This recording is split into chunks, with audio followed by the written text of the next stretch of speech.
Algumas palavras têm o poder de criar mundos inteiros, outras têm a força para destruí-los completamente. No meu caso, foram apenas 6 palavras que desmoronaram tudo o que eu acreditava ser verdade. Você não serve nem como mãe. Foi numa terça-feira de dezembro, daquelas em que o calor de Recife parece colar na pele como um castigo. O ventilador do quarto girava preguiçosamente, espalhando o ar quente enquanto eu tentava fazer Miguel dormir. Meu celular vibrou. Era ele. Depois de 3 meses de silêncio absoluto, Leandro finalmente mandava uma mensagem. Meu coração disparou numa mistura de alívio e medo, que apenas quem já foi abandonada com um filho especial entenderia. Segurei o aparelho com as mãos trêmulas e abri a mensagem. Respirei fundo, como a psicóloga tinha me ensinado. Em segundos, todo o chão que eu havia reconstruído com tanto esforço se abriu novamente sob meus pés. As palavras dele, cruéis e definitivas, vibravam na tela. Achei melhor não voltar. Você não serve nem como mãe. Ele nunca vai ser normal. Olhei para o rostinho de Miguel adormecido, com seus 4 anos e um sorriso que iluminava até os dias mais escuros. Naquele momento, algo dentro de mim se quebrou e se refez ao mesmo tempo. Ali entendi que algumas pessoas entram na nossa vida para nos mostrar que nós somos muito mais fortes do que imaginamos ser. Foi a partir dali que comecei a aprender que das feridas mais profundas podem nascer as forças mais surpreendentes, se você tiver coragem suficiente para enfrentar a dor. Antes de tudo isso, eu era Carolina Santos, 32 anos, professora de literatura na Rede Estadual de Pernambuco. Meus alunos costumavam dizer que eu tinha o dom de fazer Machado de Assis parecer um amigo íntimo deles. Professora Carol tem açúcar no lugar de palavras, dizia Dona Zefa, a merendeira da escola, sempre que me via conversando animadamente com os alunos no pátio. Conheci Leandro num domingo de carnaval no Marco Zero, em pleno furdunço recifense.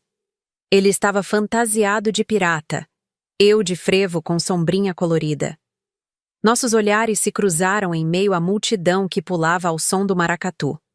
Ele sorriu, aproximou-se e perguntou se podia me oferecer uma água de coco. Tinha aquele jeito moleque típico do recifense, misturado com um charme que me fez baixar todas as guardas que eu havia construído após um relacionamento fracassado. Oxe, mulher, esse cabra não vai te deixar em paz não. Brincou minha amiga Juliana quando percebeu que, 3 blocos depois, Leandro ainda estava colado em mim como chiclete. E não deixou mesmo.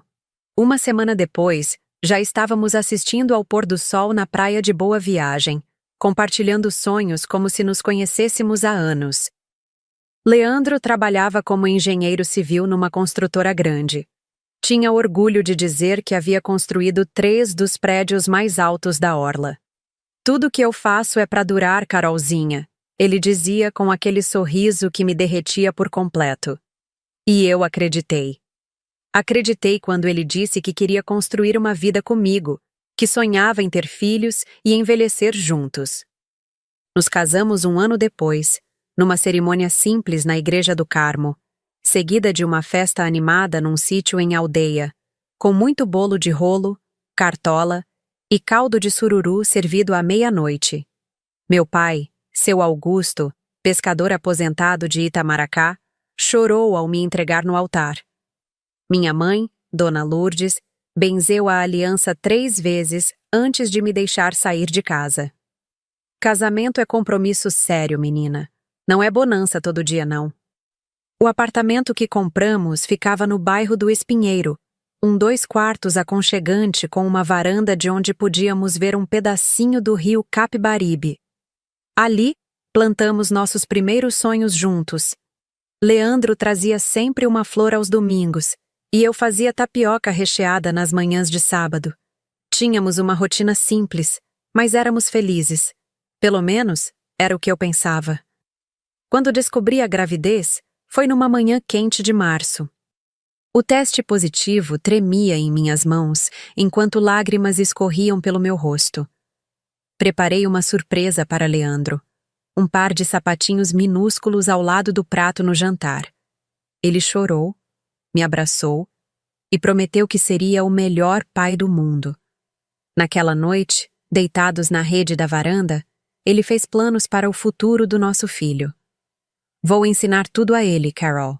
A pedalar, a jogar bola, a nadar no mar. A gravidez seguiu tranquila até o 6º mês, quando comecei a notar que algo não estava bem nas consultas de pré-natal. A médica, a doutora Renata, uma senhora de cabelos grisalhos e olhos gentis, pediu exames mais detalhados após uma ultrassonografia de rotina. É só para acompanharmos melhor o desenvolvimento do bebê, ela disse. Mas seu olhar tinha uma preocupação que não combinava com suas palavras. Foi quando o primeiro sinal apareceu. Leandro não compareceu a essa consulta. Reunião importante no trabalho, justificou-se por mensagem. Até então, ele não havia perdido nenhuma. Engoli a frustração com um sorriso forçado e fui sozinha ouvir a notícia que mudaria nossa vida. Havia indícios de que nosso filho poderia nascer com alguma condição especial. Precisamos fazer mais exames para confirmar, mas há alterações no desenvolvimento cerebral do feto, explicou a doutora Renata, segurando minhas mãos entre as suas. Mas não se preocupe antes da hora, Carolina. Vamos seguir acompanhando de perto. Quando contei a Leandro, ele ficou em silêncio por um tempo que pareceu uma eternidade. Depois, me abraçou sem dizer nada. Naquela noite, o ouvi chorar baixinho no banheiro, com o chuveiro ligado para abafar o som. Foi a primeira vez que percebi que talvez ele não fosse tão forte quanto eu imaginava. Miguel nasceu numa madrugada chuvosa de setembro, após 14 horas de trabalho de parto. Pequeno, com 2,8 kg, e um choro fraco que me apertou o coração.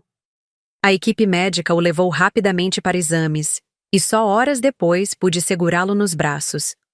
Lembro-me do seu rostinho delicado, os olhinhos semicerrados tentando se adaptar à luz do mundo e suas mãozinhas que se agarraram ao meu dedo com uma força surpreendente.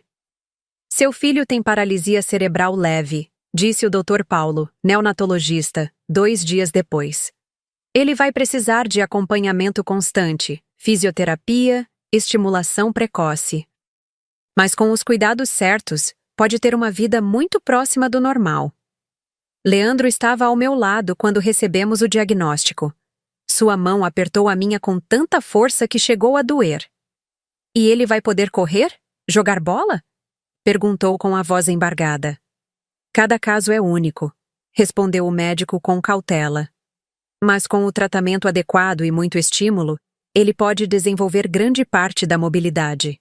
O importante é começarmos já. E voltamos para casa 3 dias depois, com um bebê que precisava de mais cuidados do que havíamos imaginado e corações cheios de incerteza.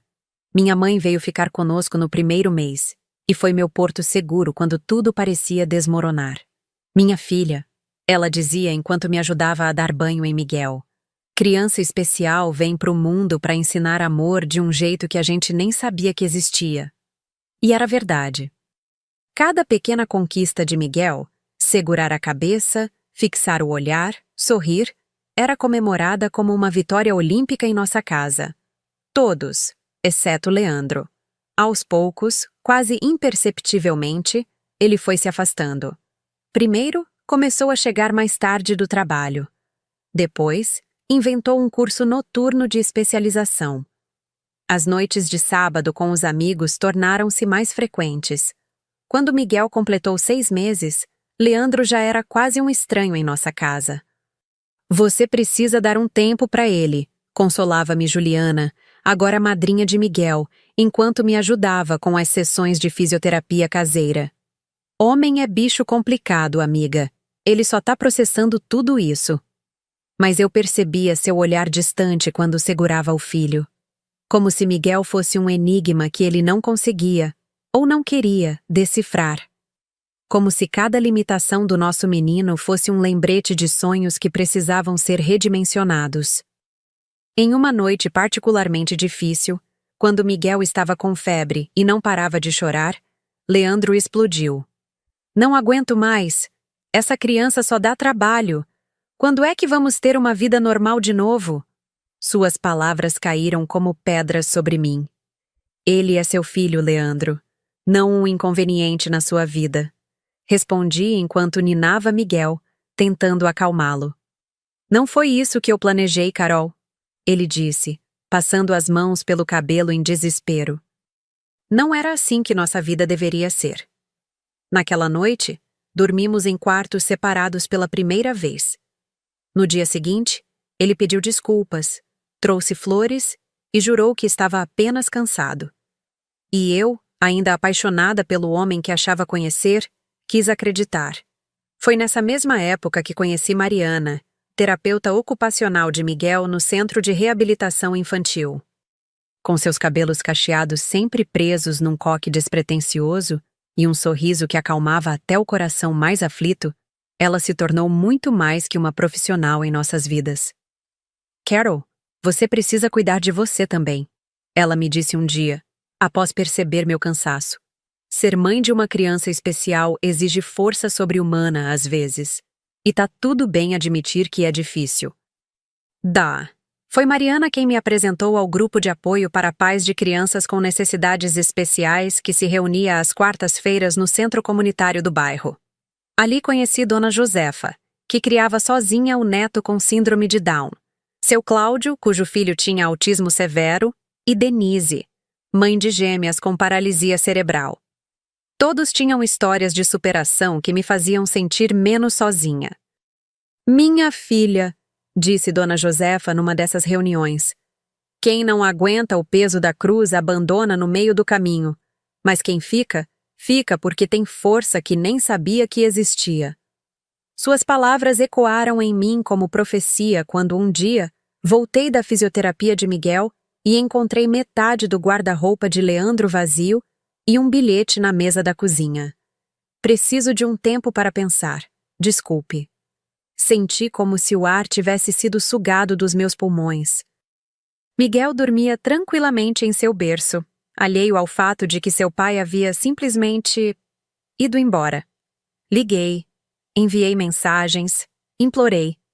Mas Leandro se limitou a dizer que precisava de espaço e que voltaria quando conseguisse organizar os pensamentos. Uma semana se passou, depois 2, um mês inteiro. E então veio aquela mensagem, na terça-feira de dezembro, que finalmente arrancou qualquer esperança que eu ainda pudesse ter guardado. Você não serve nem como mãe. Ele nunca vai ser normal. Foi aí que a Carolina professora, esposa dedicada e mulher apaixonada, precisou dar lugar a uma nova versão de mim mesma, uma que eu ainda não conhecia, mas que estava prestes a descobrir. Naquela noite de dezembro, depois da mensagem de Leandro, não consegui dormir. Sentei-me na poltrona de amamentação que ainda mantinha no quarto de Miguel e fiquei observando meu filho dormir. Seus pequenos lábios se moviam ocasionalmente, como se sonhasse com algo doce. As palavras de Leandro martelavam em minha cabeça. Você não serve nem como mãe. Elas se repetiam como uma música desafinada que não conseguia silenciar. Pela primeira vez desde que tudo começou, permiti-me chorar sem reservas. Não aquele choro contido de quem não quer acordar a criança, mas um choro profundo, visceral, que vinha das entranhas. Era como se meu corpo finalmente compreendesse que aquilo não era uma pausa temporária. Era um ponto final. Na manhã seguinte, com olhos inchados e a alma esfolada, tomei uma decisão. Leandro não existiria mais para nós. Bloqueei seu número, deletei nossas fotos do celular e pedi a Juliana que viesse buscar os pertences que ele havia deixado. Não quero nada dele nesta casa, disse com uma firmeza que surpreendeu até a mim mesma. Tem certeza, Carol? Não quer pensar mais um pouco? Juliana questionou preocupada. Tenho mais é que agradecer. Ele mostrou quem realmente é antes de desperdiçarmos mais tempo juntos. Respondi, engolindo o nó que insistia em se formar na garganta. As semanas seguintes foram um borrão de emoções e desafios logísticos. Como professora da rede estadual, meu salário mal cobria nossas despesas básicas, E agora tinha que arcar sozinha com o aluguel e os tratamentos de Miguel. A fisioterapia 3 vezes por semana, a fonoaudióloga, os medicamentos, tudo pesava no orçamento que antes era compartilhado. Foi quando descobri o verdadeiro significado de rede de apoio. Juliana passou a buscar Miguel na creche nos dias em que eu tinha aula até mais tarde. Meus pais, mesmo morando em Itamaracá, vinham passar os fins de semana conosco, trazendo peixe fresco e frutas do quintal. Dona Josefa, do grupo de apoio, me indicou para dar aulas particulares de reforço para o sobrinho, o que trouxe um extra bem-vindo ao fim do mês. Mariana, a terapeuta ocupacional, foi além de suas obrigações profissionais. Quando soube que eu estava fazendo malabarismos para conciliar trabalho e cuidados com Miguel, ofereceu-se para ajustar seus horários de atendimento. Podemos fazer algumas sessões em sua casa, depois que você voltar do trabalho, sugeriu com aquela gentileza que lhe era característica. Foi durante uma dessas sessões domiciliares, 3 meses após o abandono de Leandro, que recebi a ligação que mudaria novamente o rumo da nossa história. Carolina Santos? Perguntou uma voz feminina desconhecida. Sim, é ela. Aqui é Tânia Mendes, assistente social do Fórum de Recife. Estou ligando a respeito do processo de pensão alimentícia para seu filho Miguel. Meu coração acelerou. Eu não havia movido nenhum processo. Na verdade, desde aquela última mensagem, tinha decidido que preferia criar Miguel sozinha, a depender de qualquer coisa que viesse de Leandro. Deve haver algum engano. Eu não entrei com nenhum pedido de pensão, respondi confusa. Houve um breve silêncio do outro lado da linha. A senhora não é ex-esposa de Leandro Almeida? Mãe de Miguel Santos Almeida, 4 anos, portador de paralisia cerebral? Sim, sou eu mesma, mas... Senhora Carolina, consta aqui uma ação movida há 2 semanas por um escritório de advocacia em seu nome, solicitando pensão alimentícia e reparação por abandono afetivo. A sala pareceu girar ao meu redor. Mariana percebeu meu desconforto e se aproximou, preocupada, enquanto eu tentava processar o que estava ouvindo. Isso é impossível. Eu jamais contratei advogado algum, afirmei, sentindo a raiva crescer. Será que Leandro havia chegado ao ponto de forjar um processo para se fazer de vítima? Entendo. De qualquer forma, a audiência está marcada para o dia 15 do próximo mês. A senhora receberá a intimação nos próximos dias. Sugiro que busque orientação jurídica o quanto antes. Mas, após desligar, expliquei rapidamente a situação para Mariana, que parecia tão perplexa quanto eu. Isso não faz sentido nenhum, disse ela, franzindo a testa. Por que alguém entraria com um processo em seu nome? Naquela mesma noite, após colocar Miguel para dormir, sentei-me com o notebook na mesa da cozinha e comecei a investigar. Encontrei o site do Tribunal de Justiça de Pernambuco e, com o número do processo que anotei durante a ligação, consegui acessar informações básicas. Era real. Havia mesmo uma ação movida contra Leandro, em meu nome, pelo escritório Mulheres por Justiça. Um nome que eu nunca havia ouvido antes. Dormi mal, atormentada por pesadelos nos quais Leandro surgia com um sorriso debochado, dizendo que eu era tão incompetente que precisava que outros lutassem minhas batalhas. Acordei exausta, mas determinada a desvendar esse mistério. Logo após deixar Miguel na creche, dirigi-me ao endereço do escritório de advocacia, localizado no centro do Recife, próximo ao mercado de São José. Era um sobrado antigo, restaurado com uma placa discreta na entrada. Mulheres por Justiça. Advocacia especializada. Fui recebida por uma jovem secretária que, ao ouvir meu nome, sorriu de forma calorosa. Dona Carolina, que bom que veio. A doutora Regina estava justamente comentando sobre a senhora hoje cedo. Vou avisá-la que está aqui.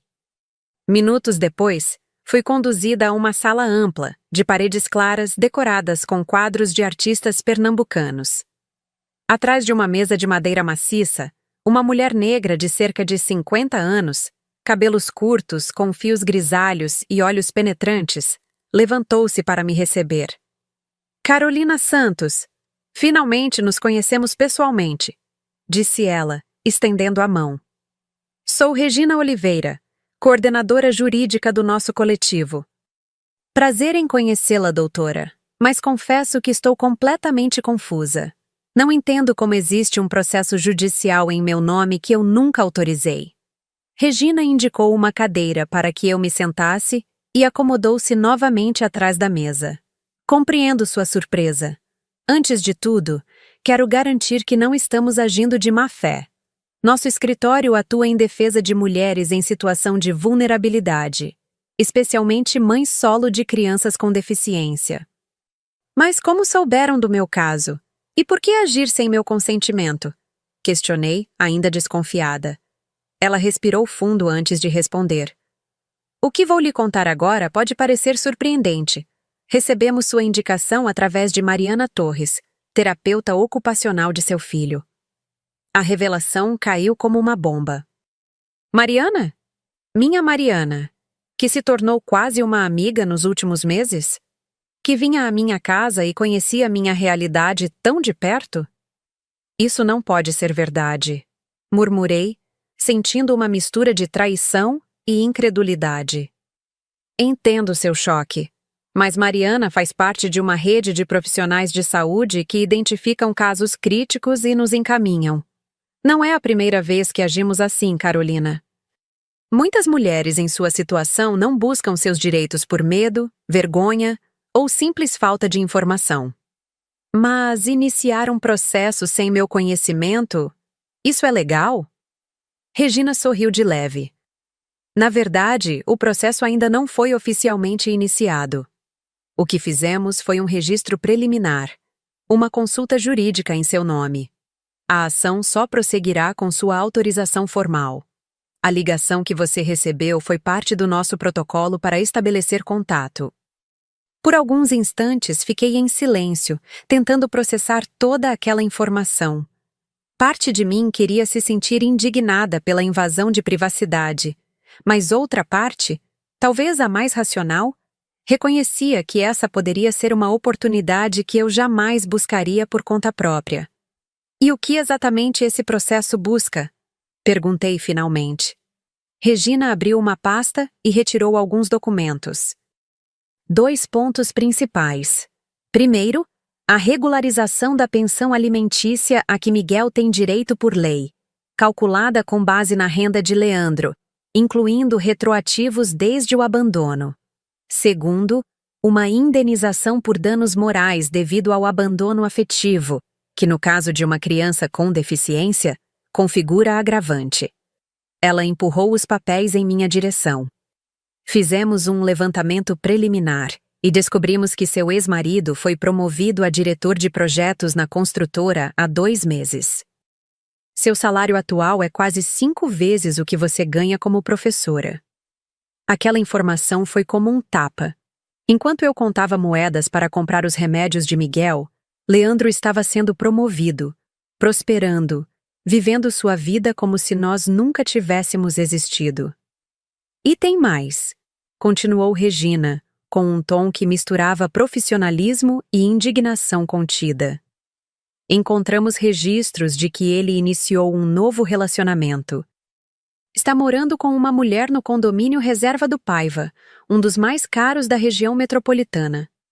Cada palavra era como uma agulha. Não pela questão amorosa. Já havia superado qualquer sentimento romântico por Leandro. O que doía era a injustiça brutal de tudo aquilo. A facilidade com que ele havia seguido em frente, construindo uma nova vida de luxo, enquanto eu lutava diariamente para garantir tratamentos básicos para nosso filho. Você não precisa decidir agora, disse Regina, notando minha perturbação. Leve os documentos, leia com calma, converse com sua família. Estamos aqui para apoiá-la no que decidir. Ao sair do escritório, caminhei sem rumo pelas ruas do centro histórico do Recife. O sol forte castigava, mas eu mal sentia o calor. Minha mente fervilhava com pensamentos contraditórios. Na ponte sobre o Capibaribe, Parei para observar as águas barrentas que corriam lentas em direção ao oceano. Como aquele rio que seguia seu curso independentemente dos obstáculos, eu também precisava seguir. Decidi ir ao encontro de Mariana no centro de reabilitação. Precisava ouvi-la, entender suas razões, antes de tirar qualquer conclusão. Encontrei-a no intervalo entre atendimentos, organizando materiais terapêuticos coloridos que tanto encantavam Miguel. Ao me ver, seu sorriso habitual deu lugar a uma expressão apreensiva. "Você já sabe, não é?" perguntou, sem rodeios. "Por que, Mariana? Por que fez isso pelas minhas costas?" Ela sentou-se em uma das pequenas cadeiras infantis e indicou outra para mim. "Porque vi você desmoronar e se reconstruir sozinha, dia após dia. Porque conheço seus esforços para dar ao Miguel tudo o que ele precisa, mesmo quando isso significa pular refeições ou adiar contas. E principalmente porque vi em você a mesma história de minha mãe, que criou 3 filhos sozinha, um deles com síndrome de Down, após meu pai abandoná-la." Sua voz embargou. "Quando conheci o coletivo Mulheres por Justiça, através de um caso similar, pensei imediatamente em você. Não contei por medo da sua reação, mas principalmente porque sei que você jamais buscaria isso por conta própria. Você é orgulhosa demais, Carolina." "Não é questão de orgulho", rebati. "É que não quero nada dele, nada que nos conecte novamente." "Não é para você, Carol. É para Miguel. É direito dele." "Você consegue imaginar quanto custará a faculdade quando ele crescer? Os tratamentos especializados que ele pode precisar no futuro? A adequação da casa para garantir sua mobilidade?" Cada pergunta era como um tijolo de realidade sendo empilhado à minha frente. Mariana tinha razão. Eu estava pensando no presente, na minha mágoa atual, e não no futuro de Miguel. "A decisão é sua", concluiu Mariana. "Só queria que você tivesse essa porta aberta, caso decidisse atravessá-la." Voltei para casa naquele dia com a cabeça fervilhando. Liguei para Juliana, contei tudo, ouvi seus conselhos. Liguei para meus pais, que foram categóricos. "É direito do menino, filha. O pai pode ter abandonado, mas a responsabilidade continua." À noite, sentada ao lado da caminha de Miguel, observei meu filho dormindo pacificamente, alheio às tempestades adultas que o cercavam. Pensei em tudo o que ele precisaria ao longo da vida, na escola adaptada que eu não tinha como pagar, nas terapias avançadas que poderiam ajudá-lo a desenvolver ainda mais suas habilidades, no futuro que eu queria construir para ele, um futuro de possibilidades, não de limitações. Foi então que tomei minha decisão. Pela manhã, ligaria para a doutora Regina e autorizaria o prosseguimento do processo. Não por vingança contra Leandro, nem para aliviar minhas dificuldades, mas porque Miguel merecia tudo que fosse legalmente seu por direito.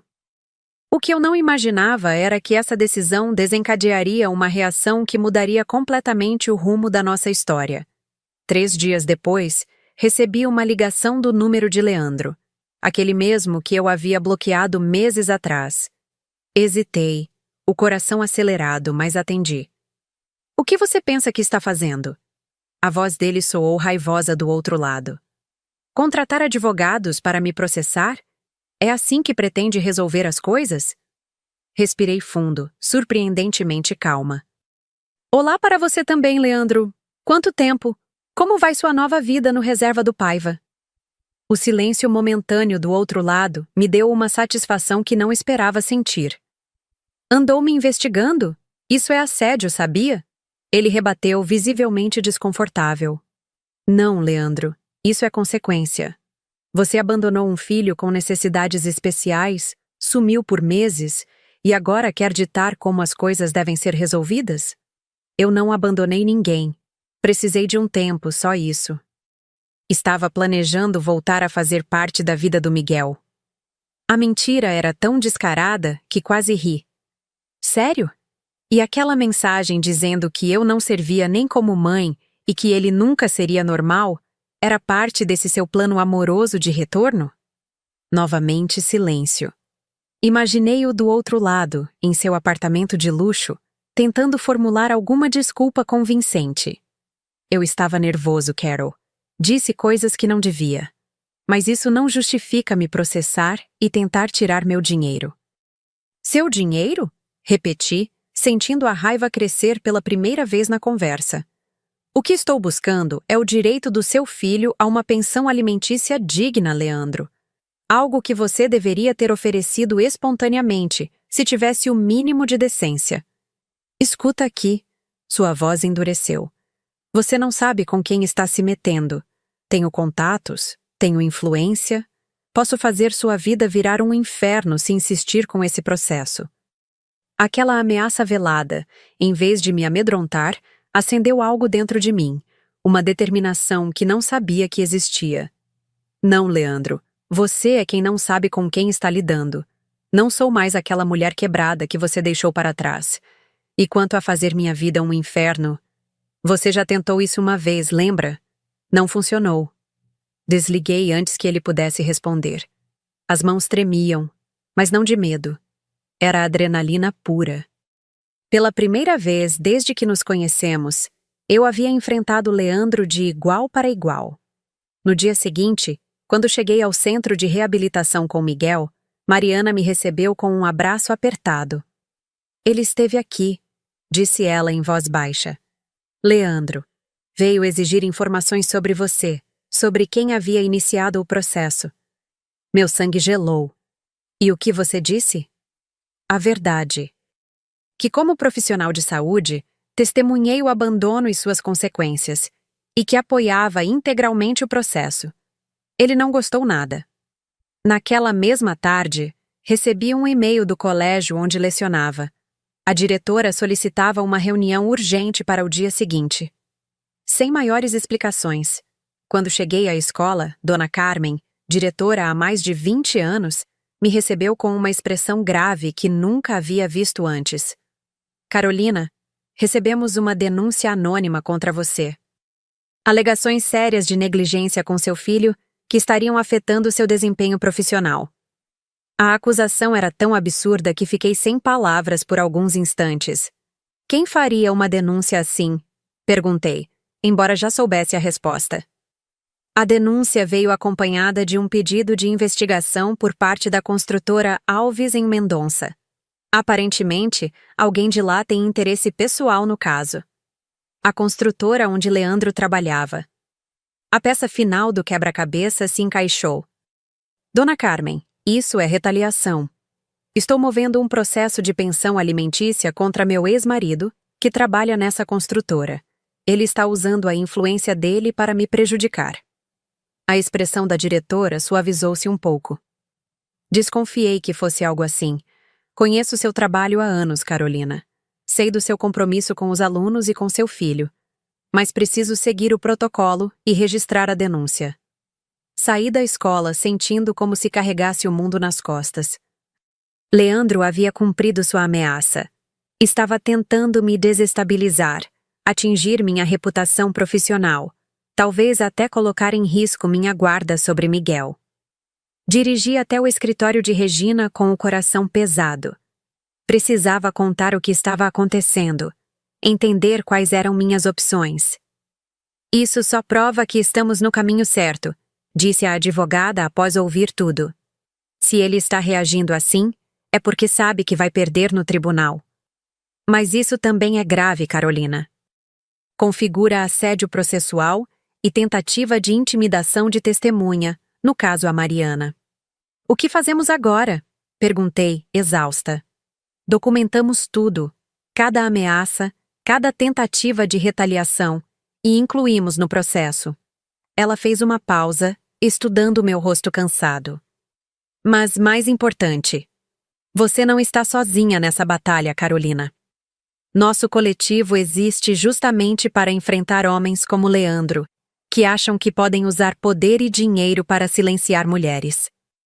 Naquela noite, ao colocar Miguel para dormir, meu filho segurou meu rosto entre suas pequenas mãos, como costumava fazer quando me percebia triste. Mamãe tá bem? Perguntou com aquela vozinha que demorou tanto para desenvolver e que para mim soava como música. Mamãe tá lutando, meu amor, respondi, beijando sua testa. E vai ficar tudo bem. Na manhã seguinte, ao abrir a porta de casa para levar Miguel à creche, encontrei um envelope pardo no capacho. Sem remetente, sem marcas. Apenas meu nome escrito em letras de forma. Dentro, havia uma única folha com o timbre da construtora Alves em Mendonça e uma mensagem que fez meu sangue gelar. Desista do processo ou terei que tomar medidas mais severas. Sei onde você e o garoto moram. Esta é minha última advertência. Olhei para Miguel, que brincava alheio com seus carrinhos na sala. E naquele momento, tive certeza de que não haveria recuo possível. A guerra estava declarada. Com as mãos trêmulas, guardei a carta ameaçadora numa pasta e liguei imediatamente para Regina. Em questão de horas, estávamos registrando um boletim de ocorrência na Delegacia da Mulher, no bairro de Santo Amaro. Ameaça por escrito é prova concreta. Explicou a delegada Patrícia Vasconcelos, uma mulher de meia idade com olhos experientes que pareciam já ter visto de tudo. Isso muda completamente o cenário do seu caso. Nos dias que se seguiram, implementamos um plano de segurança. Juliana me emprestou dinheiro para instalar câmeras na entrada do apartamento. Meus pais insistiram que Miguel e eu nos mudássemos temporariamente para Itamaracá, mas recusei. Não abandonaria meu trabalho, nem interromperia os tratamentos de Miguel. Se eu fugir agora, estarei ensinando meu filho que devemos recuar diante de injustiças. Expliquei para minha mãe, que balançou a cabeça, dividida entre o orgulho e a preocupação. A audiência de conciliação foi marcada para dali a 2 semanas. Regina me preparou para todos os cenários possíveis, mas nada poderia me preparar para o que encontraria no fórum. Na manhã da audiência, deixei Miguel com Juliana e segui para o centro de Recife com o coração aos pulos. Usava um vestido azul marinho simples, cabelo preso num coque baixo, maquiagem mínima. Queria parecer profissional e séria, não uma vítima fragilizada. Na sala de espera do fórum, avistei Leandro pela primeira vez em quase 1 ano. Estava em pé, conversando com um homem de terno caríssimo que presumi ser seu advogado. Ao me ver, seus olhos se estreitaram, mas não se aproximou. Ao seu lado, para minha surpresa, estava uma mulher loira, alta, de roupas elegantes. A nova namorada, sussurrou Regina ao perceber meu olhar. Acredito que a trouxe para tentar mostrar que formou uma família estável. Sentamos em bancos opostos, o ar entre nós tão denso que parecia possível cortá-lo com uma faca. Vez ou outra, flagrava a mulher me observando com curiosidade mal disfarçada. O que Leandro teria contado a ela sobre mim? Que eu era uma mãe desequilibrada? Uma ex-esposa vingativa? Quando finalmente fomos chamados, entrei na sala de audiência com as pernas bambas, mas a cabeça erguida. O juiz, Dr. Anselmo Guedes, um senhor de cabelos grisalhos e expressão neutra, nos recebeu com formalidade. Estamos aqui para tentar uma conciliação no caso de pensão alimentícia para o menor Miguel Santos Almeida, começou ele, ajustando os óculos para ler o processo. Antes de ouvir os advogados, gostaria que ambas as partes expusessem brevemente sua visão do caso. O advogado de Leandro pediu a palavra primeiro. Excelência, meu cliente nunca se negou a cumprir suas obrigações paternas. Houve, sim, um afastamento temporário causado pela dificuldade emocional em lidar com a condição especial da criança, mas ele estava planejando retomar o contato gradualmente quando foi surpreendido por este processo agressivo. Regina anotava cada palavra, seu rosto impassível. Quando chegou nossa vez, ela foi direta. Excelência, os fatos são simples. O senhor Leandro Almeida abandonou mulher e filho há aproximadamente 1 ano, quando a criança tinha apenas 3 anos.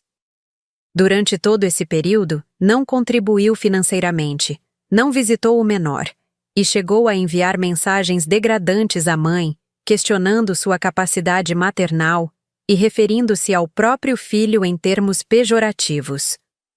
O juiz olhou para Leandro, que mantinha uma expressão controlada. O senhor confirma o teor dessas mensagens, senhor Almeida? Foram momentos de fraqueza, Excelência. Estava passando por uma depressão severa. Depressão para a qual não buscou tratamento pelo que consta, rebateu Regina.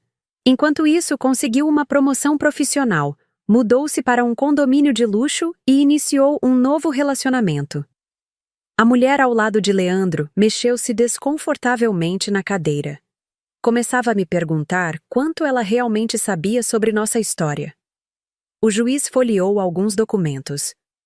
Consta aqui também uma denúncia de ameaça recente. A senhora poderia explicar, dona Carolina? Tomei coragem e relatei sobre o envelope deixado em minha porta, mostrando a carta original que havíamos anexado ao processo. Leandro imediatamente se agitou. Isso é absurdo! Nunca escrevi tal coisa! O documento tem o timbre da construtora onde o senhor trabalha, observou o juiz. Qualquer um poderia ter acesso a um papel timbrado. Isso é claramente uma tentativa de me prejudicar, protestou Leandro, o rosto vermelho de indignação. Foi quando Regina jogou sua cartada. Excelência, gostaríamos de apresentar uma testemunha que pode confirmar o padrão de comportamento ameaçador do senhor Almeida. O juiz autorizou e, para minha surpresa, Mariana foi chamada à sala. Com passos firmes e o olhar determinado que eu conhecia bem, ela se posicionou diante da mesa do juiz. A senhora é? Questionou o doutor Anselmo. Mariana Torres, terapeuta ocupacional do menor Miguel há 2 anos. E qual sua relação com as partes? Profissional, Excelência. Acompanho o desenvolvimento de Miguel desde antes da separação dos pais. Leandro a encarava com ódio mal contido, o que não passou despercebido ao juiz. A senhora presenciou comportamentos relevantes para este caso? Mariana respirou fundo. Sim, Excelência. Presenciei o progressivo afastamento do pai, a sobrecarga emocional e financeira da mãe, e mais recentemente fui abordada de forma agressiva pelo senhor Leandro na porta do centro de reabilitação, exigindo informações sobre o processo e fazendo insinuações sobre meu trabalho. A sala ficou em silêncio. Os olhos do juiz se moviam de Mariana para Leandro, avaliando. Senhor Almeida, o senhor confirma ter abordado a testemunha? Apenas conversei com ela. Não houve agressividade. Tenho o vídeo da câmera de segurança do centro, Excelência. Interveio Mariana, surpreendendo a todos. A administração preservou as imagens após o incidente. O juiz determinou um breve recesso para analisar o material. Enquanto saíamos da sala, percebi a namorada de Leandro cochichando algo em seu ouvido, visivelmente perturbada. Ele respondeu entre dentes, irritado. No corredor, Regina parecia confiante. Estamos indo bem. O juiz parece sensível à causa. Acha que ele vai aceitar nossa proposta? Perguntei nervosa. É provável que determine uma pensão provisória hoje, enquanto o valor final é calculado com base nos rendimentos dele. Mas o mais importante agora é a medida protetiva que solicitamos devido às ameaças. Quando retornamos à sala, o clima havia mudado. O juiz parecia mais sério e Leandro mais agitado. Notei que a namorada não voltou com ele. Após analisar o vídeo apresentado, fica claro para este juízo que existe uma situação de intimidação. Começou o doutor Anselmo. Portanto, determino imediatamente uma medida protetiva proibindo o senhor Leandro Almeida de se aproximar da senhora Carolina Santos e do menor Miguel a menos de 200 metros, bem como de fazer contato por qualquer meio. O rosto de Leandro se contorceu em fúria, mas seu advogado colocou a mão em seu braço, contendo-o. Quanto à pensão alimentícia, continuou o juiz, fixo provisoriamente o valor de 30% dos rendimentos líquidos do requerido a ser depositado mensalmente em conta a ser informada pela genitora, até que se conclua a perícia financeira para determinação do valor definitivo. Regina apertou minha mão por baixo da mesa. Era uma vitória inicial significativa. Por fim, acrescentou o juiz, Determino o encaminhamento das evidências de ameaça para investigação criminal, podendo resultar em processo à parte. Quando a audiência foi encerrada, senti um misto de alívio e incredulidade. Em poucas horas, tínhamos conseguido mais do que eu imaginava ser possível. No corredor, enquanto conversava com Regina sobre os próximos passos, vi a namorada de Leandro se aproximando sozinha. Instintivamente, fiquei tensa. "Posso falar com você por um minuto?" pediu ela, surpreendendo-me com o tom educado. Regina fez menção de intervir, mas indiquei que estava tudo bem. Afastamo-nos alguns passos. "Meu nome é Débora", ela se apresentou. "Só queria dizer que não sabia de tudo isso. Leandro me contou uma versão bem diferente da história." Não soube o que responder. Parte de mim queria dizer que não me importava com o que ela sabia ou deixava de saber, mas contive o impulso. "Ele disse que você havia impedido o contato dele com o filho", continuou ela. "Que você era instável emocionalmente e usava a criança para extorquí-lo." Senti o sangue ferver, mas mantive a compostura. "E agora, depois do que viu e ouviu aqui hoje?" Ela desviou o olhar, constrangida. "Agora entendo que fui enganada também. Sinto muito pelo que você e seu filho passaram." Antes que eu pudesse responder, vi Leandro saindo da sala com seu advogado. Ao nos avistar conversando, seu rosto se transformou numa máscara de fúria. "O que pensa que está fazendo?" vociferou, avançando em nossa direção. "Senhor Almeida, a medida protetiva já está em vigor", advertiu Regina, interpondo-se. "Afaste-se imediatamente, ou chamarei o oficial de justiça." "Você não percebe o que ela está fazendo?" gritou ele para Débora, ignorando Regina. "Está manipulando você também. É isso que ela faz." 2 seguranças do fórum se aproximaram, alertados pelos gritos. "Algum problema aqui?" "Este senhor está violando uma medida protetiva recém-expedida", explicou Regina calmamente. Enquanto Leandro era contido e advertido pelos seguranças, Débora murmurou um "sinto muito" e afastou-se rapidamente, visivelmente abalada. Aquela cena no fórum, embora constrangedora, serviu para confirmar tudo o que eu havia dito ao juiz. Leandro não conseguia controlar sua raiva, seu senso de posse e dominação. Saí do fórum exausta, mas aliviada. A batalha não estava terminada, mas havíamos vencido o primeiro e talvez mais importante round. Nos dias que se seguiram, descobri que Débora havia terminado o relacionamento com Leandro e deixado o apartamento que dividiam. Também soube, através de Regina, que ele havia sido chamado para uma conversa séria na construtora após o incidente no fórum. A empresa não quer se associar a um caso de abandono familiar e violência psicológica, especialmente envolvendo uma criança com deficiência, explicou ela. É má publicidade. Uma semana após a audiência, quando voltava da escola numa sexta-feira chuvosa, encontrei um carro desconhecido estacionado em frente ao meu prédio. Meu coração disparou ao reconhecer Leandro ao volante, olhando fixamente para a entrada. Parei a alguns metros de distância e liguei imediatamente para a polícia, relatando a violação da medida protetiva. Enquanto aguardava, enviei mensagem para Juliana, que estava com Miguel, pedindo que não saíssem de casa sob hipótese alguma. Leandro me viu e saiu do carro. Parecia diferente, desleixado, com a barba por fazer e olheiras profundas. Muito diferente do homem sempre impecável que eu conhecera. "Carol, preciso falar com você", disse ele, aproximando-se. "Não se aproxime mais." "Há uma medida protetiva, você sabe disso", respondi, mantendo a voz firme apesar do medo. "É sobre o Miguel. Quero vê-lo. Tenho direito." "Agora você se lembra que tem um filho? Depois de 1 ano de abandono?" Ele passou as mãos pelo cabelo, num gesto de frustração que eu conhecia bem. "Cometi erros, ok? Erros graves. Mas ele ainda é meu filho. Um filho que você chamou de peso morto. Um filho que você disse que nunca seria normal."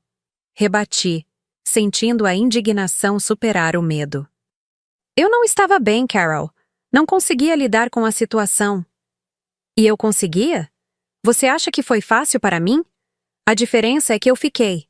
Eu lutei. Eu não abandonei nosso filho quando ele mais precisava de nós. Vi uma viatura se aproximando lentamente e fiz um discreto sinal com a cabeça. Leandro, concentrado em sua argumentação, não percebeu. Estou disposto a pagar a pensão, a ajudar financeiramente. Só quero poder ver o Miguel de vez em quando.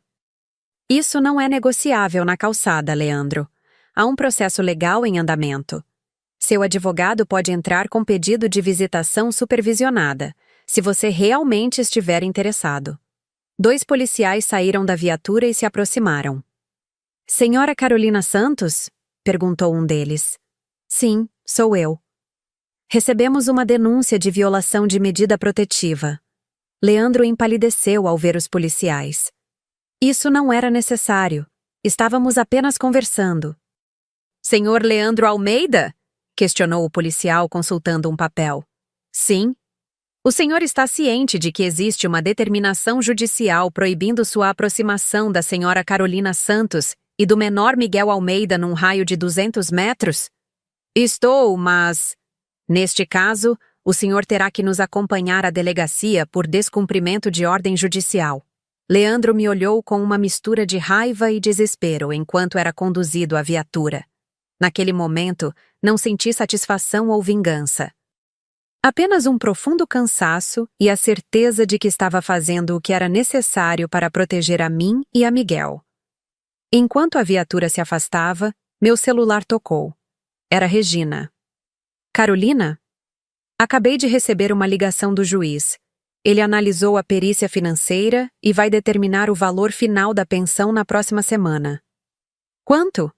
Perguntei, ainda tremendo pela confrontação. 50% dos rendimentos de Leandro, incluindo participação nos lucros e bônus. E mais, o juiz determinou que a construtora abra uma conta especial para Miguel, onde será depositado mensalmente um valor para um fundo educacional. Sentei-me no primeiro degrau da entrada do prédio, as pernas fracas demais para me sustentarem. Como ele conseguiu isso? O relatório da assistente social pesou muito. Ela descreveu em detalhes a rotina de Miguel, os tratamentos, as necessidades futuras. Mas acho que o que realmente fez diferença foi a carta que você escreveu. Durante o processo, Regina havia me pedido para escrever uma carta ao juiz, descrevendo não apenas os desafios financeiros, mas principalmente como era nossa vida diária. As pequenas lutas e vitórias de Miguel, seus progressos na fisioterapia, seus sonhos de criança que falava em ser astronauta como o papai do João, um coleguinha da creche. O juiz mencionou especificamente o trecho em que você descreve Miguel guardando desenhos numa caixinha para mostrar ao papai quando ele voltar. Continuou Regina.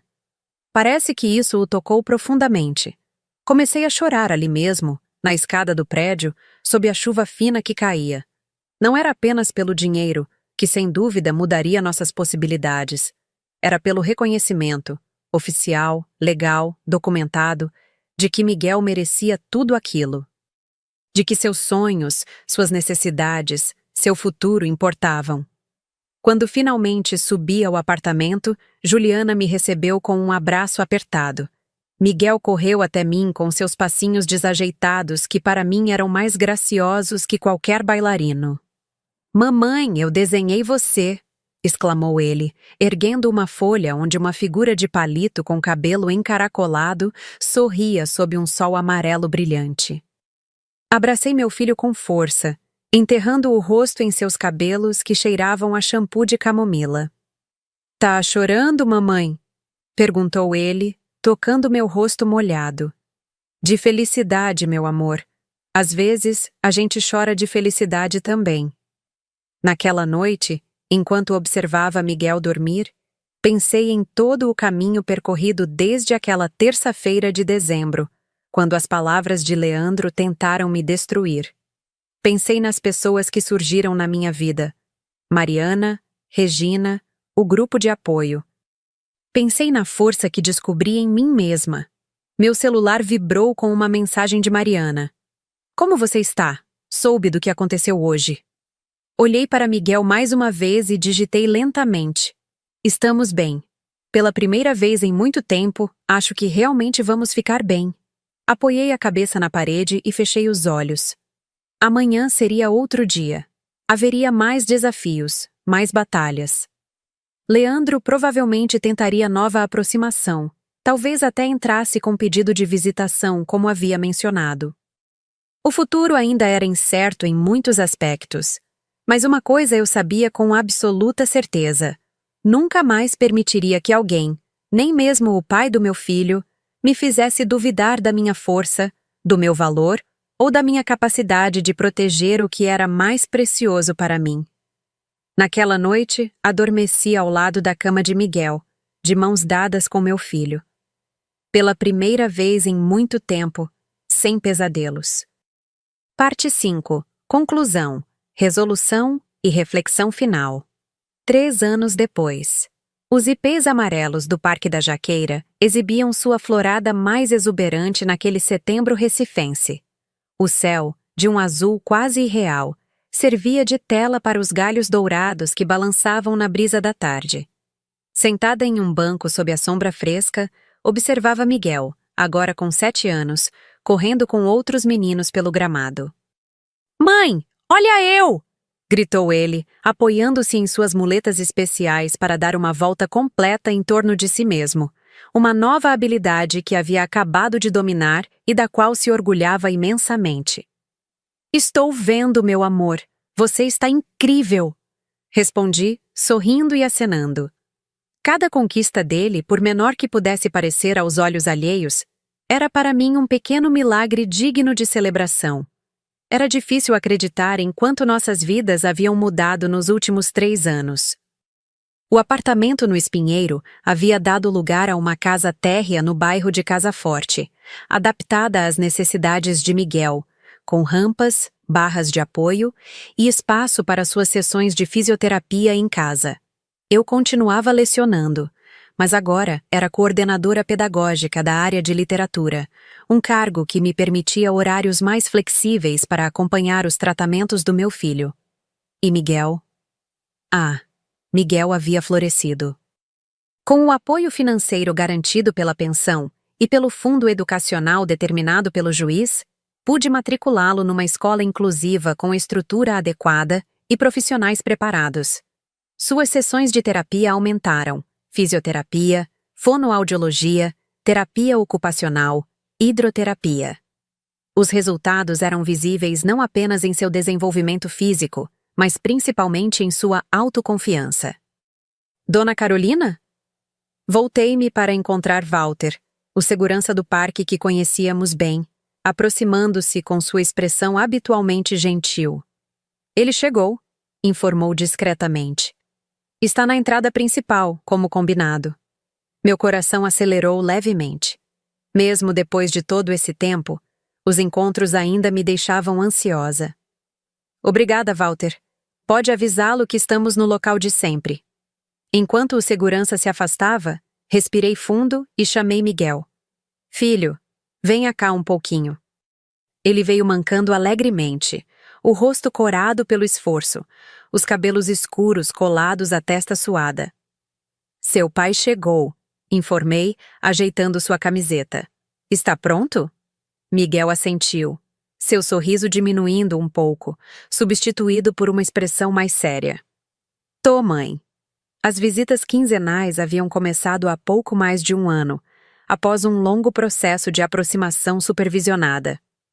No início, eram encontros de apenas 1 hora, sempre com a presença de uma psicóloga indicada pelo juizado de família. Depois, evoluíram para tardes no parque, ainda sob vigilância, mas com mais liberdade para interação.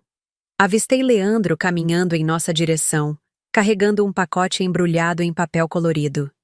Estava diferente do homem que conheci, mais magro, com alguns fios grisalhos prematuros nas têmporas, o semblante menos arrogante.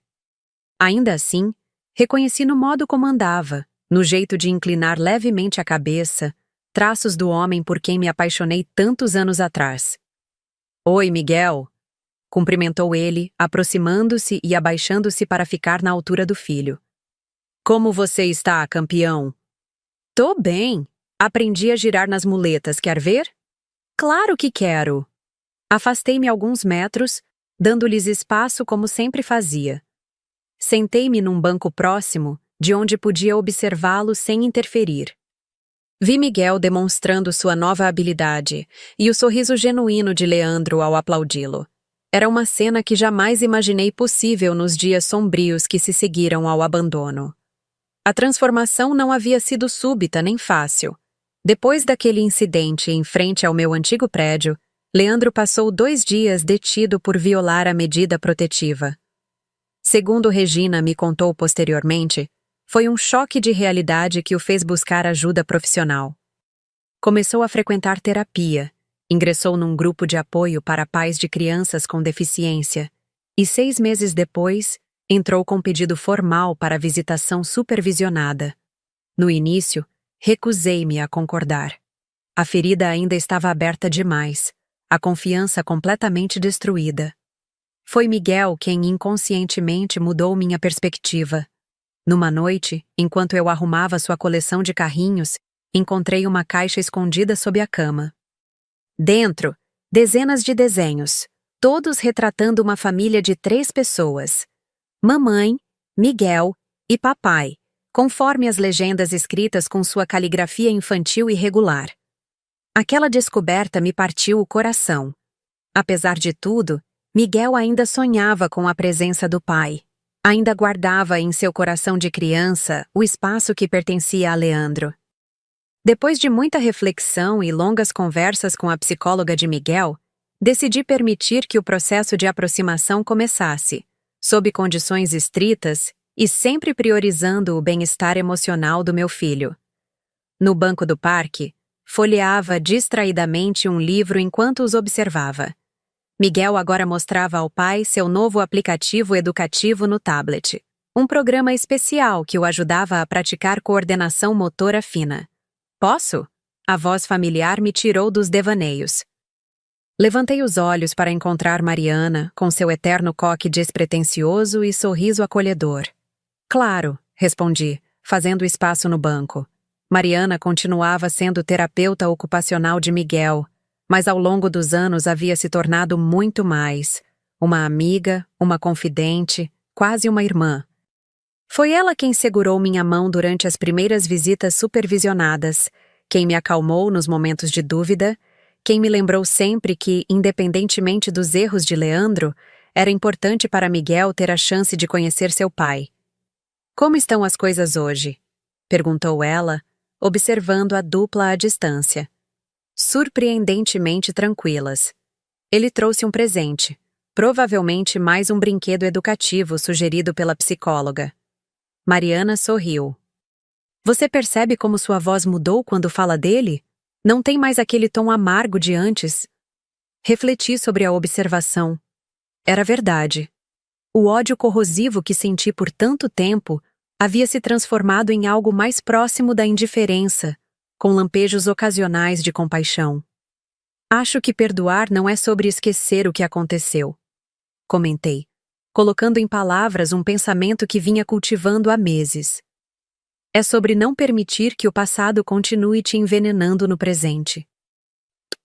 Uma conclusão muito sábia, professora Carolina, brincou Mariana, dando-me um leve empurrão com o ombro. No gramado, Miguel havia aberto seu presente, um kit de robótica adaptado para crianças com dificuldades motoras. Seu rosto brilhava de excitação enquanto Leandro explicava pacientemente como funcionava. Você acha que um dia eles terão uma relação normal de pai e filho? Perguntei a Mariana, verbalizando uma dúvida que me acompanhava há tempos. Define normal, provocou ela com aquele jeito terapêutico de responder perguntas com perguntas. Sorri, reconhecendo a armadilha. Justo. Acho que normal não existe mesmo. O que existe é o que vocês estão construindo agora.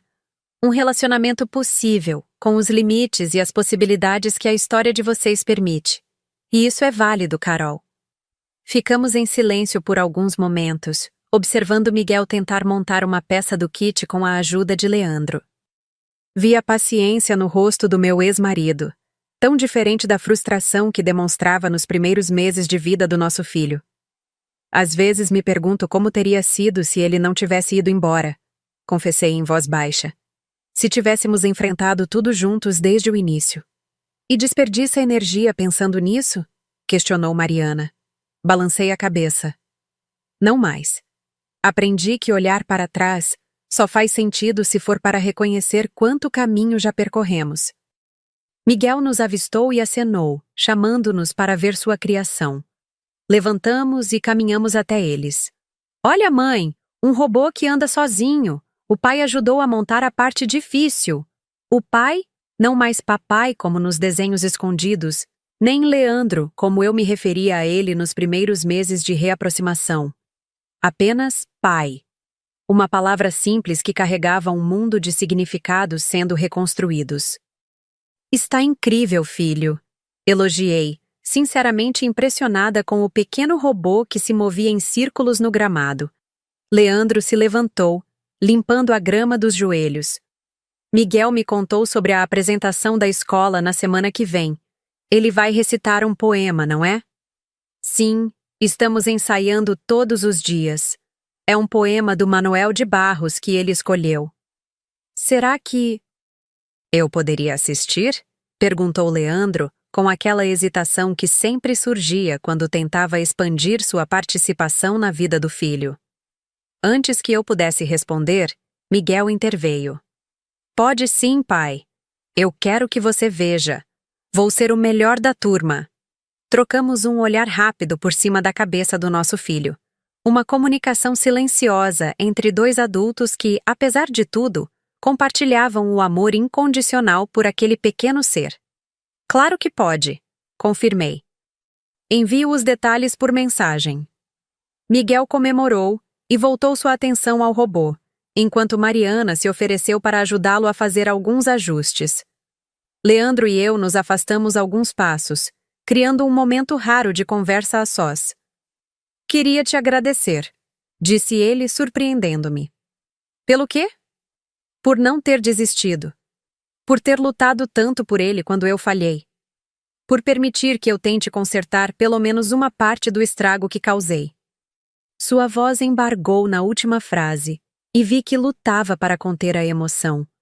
O Leandro de antes jamais se permitiria demonstrar vulnerabilidade assim. Não fiz por você, respondi com honestidade. Fiz por ele, porque toda criança merece a chance de conhecer suas origens, de entender sua história. Eu sei, e é por isso mesmo que sou grato. Ficamos em silêncio por alguns instantes, observando Miguel que ria às gargalhadas de algo que Mariana disse. Ele está tão bem, comentou Leandro. Tão feliz, tão... completo. Ele é uma criança incrível. Como a mãe. Olhei para Leandro buscando sinais de bajulação ou tentativas de reconciliação romântica. Um temor que me acompanhou nos primeiros meses de reaproximação. Mas não havia nada disso em seus olhos, apenas um reconhecimento sincero. Carolina, continuou ele, sei que algumas coisas não têm conserto. As palavras que disse, o tempo que perdi, não posso recuperar. Mas quero que saiba que me arrependo profundamente. E que admiro a mulher forte que você se tornou. Respirei fundo, sentindo um nó na garganta. Por tanto tempo esperei por essas palavras, um pedido de desculpas, um reconhecimento do mal causado. Imaginei que, quando finalmente viessem, trariam uma satisfação vingativa. Mas o que senti foi algo diferente. Um alívio tranquilo, como quem finalmente pousa no chão uma carga pesada que carregou por tempo demais. Obrigada por dizer isso, respondi simplesmente. Não disse que o perdoava. Algumas palavras precisam ser guardadas até que sejam completamente verdadeiras. Mas naquele momento, sob os ipês floridos do Parque da Jaqueira, com o som da risada de Miguel ao fundo, senti que havíamos virado uma página importante. Quando o sol começou a se pôr, tingindo o céu de Recife com tons alaranjados, era hora de encerrar a visita. Miguel se despediu do pai com um abraço rápido e voltou correndo, ou o mais próximo disso que suas pernas permitiam, para junto de mim. Tchau, Miguel. Até semana que vem na sua apresentação. Despediu-se Leandro. Tchau, pai. Vou ensaiar bastante. Enquanto caminhávamos em direção ao estacionamento, Miguel tagarelava animadamente sobre o robô, a apresentação da escola e 1000 outros assuntos que se atropelavam em sua mente curiosa. Mariana nos acompanhava, acrescentando comentários ocasionais à empolgação do meu filho. No carro, ajustando o cinto de segurança especial de Miguel, percebi-o repentinamente pensativo. Tudo bem, filho. Ele demorou um momento para responder, como fazia quando estava organizando pensamentos complexos. Mãe, sabe o que a professora Débora disse na aula de ciências? O quê, meu amor? Que algumas plantas só crescem fortes quando passa uma tempestade. Porque a chuva forte leva embora as folhas fracas e deixa só as mais fortes. Sorri, reconhecendo a metáfora. E o que você achou disso? Achei que a gente é tipo essas plantas. A gente teve uma tempestade, né? Quando o pai foi embora. Mas agora a gente tá mais forte. Senti os olhos marejarem diante da sabedoria simples e profunda daquela criança que o mundo um dia julgou imperfeita. Mariana, no banco do passageiro, também parecia emocionada. Você tem toda a razão, meu amor. Somos exatamente como essas plantas. Dirigi pelas ruas de Recife com o coração transbordando de um sentimento que demorei a identificar. Não era felicidade plena. A vida real raramente oferece esse tipo de emoção sem nuances. Era algo mais complexo e igualmente valioso. Paz. A paz de quem enfrentou a tempestade perdeu folhas pelo caminho, mas descobriu raízes mais profundas do que imaginava possuir. Em casa, após o banho e o jantar, sentei-me na beirada da cama de Miguel para nossa rotina de leitura noturna. Ele escolheu um livro de poemas infantis de Cecília Meirelles, sua autora favorita depois que descobriu que ela também era professora como a mamãe. Mãe! Chamou ele após terminarmos a leitura, já deitado sob o cobertor estampado com planetas e estrelas. Você acha que eu vou conseguir andar sem muletas um dia? A pergunta veio sem aviso, como muitas das inquietações que ele expressava nos momentos mais inesperados. O que a fisioterapeuta Raquel disse sobre isso? Que eu preciso continuar fazendo os exercícios, que cada corpo tem seu tempo, que eu já evoluí muito. E o que você acha? Ele refletiu por um momento, franzindo a testa de um jeito que me lembrava dolorosamente Leandro. Acho que vou conseguir. Mas também acho que não tem problema se eu precisar das muletas para sempre. Elas são tipo... minhas amigas que me ajudam a ir onde eu quero. Sorri, admirando sua maturidade. Sabe de uma coisa, Miguel? Todo mundo tem muletas na vida. Algumas a gente vê, como as suas. Outras são invisíveis. Mas todos nós precisamos de apoio para caminhar. Tipo você? Você tem muletas invisíveis, mãe? Tenho, sim. A tia Juliana é uma das minhas muletas. A tia Mariana é outra. Meus alunos, meus amigos do grupo de apoio, todos me ajudam a caminhar quando fica difícil.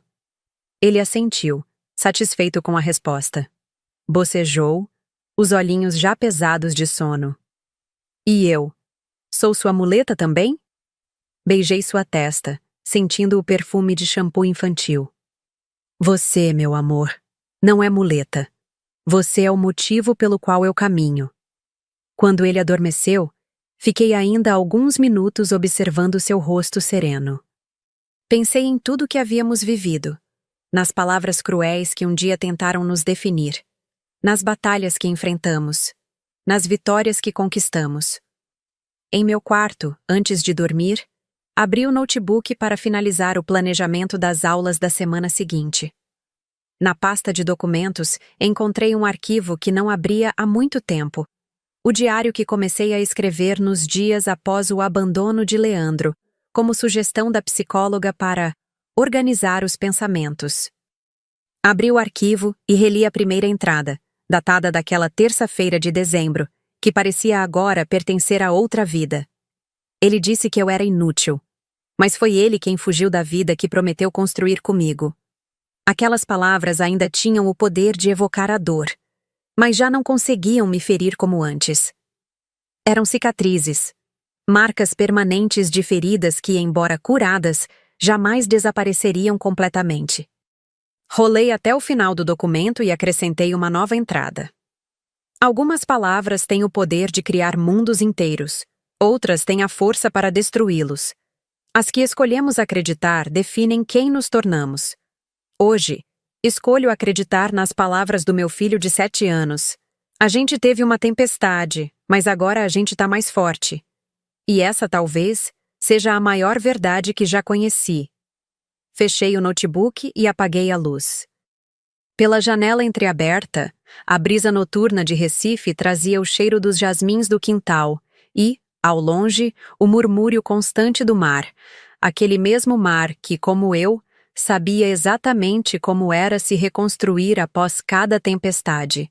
Se esta história tocou seu coração, não se esqueça de deixar seu like, se inscrever no canal e compartilhar com quem possa se identificar. Cada experiência compartilhada é um lembrete de que nenhuma tempestade dura para sempre, e que nossa força muitas vezes surge justamente dos momentos em que pensávamos que iríamos quebrar. Obrigada por acompanhar até aqui. Nos vemos na próxima história.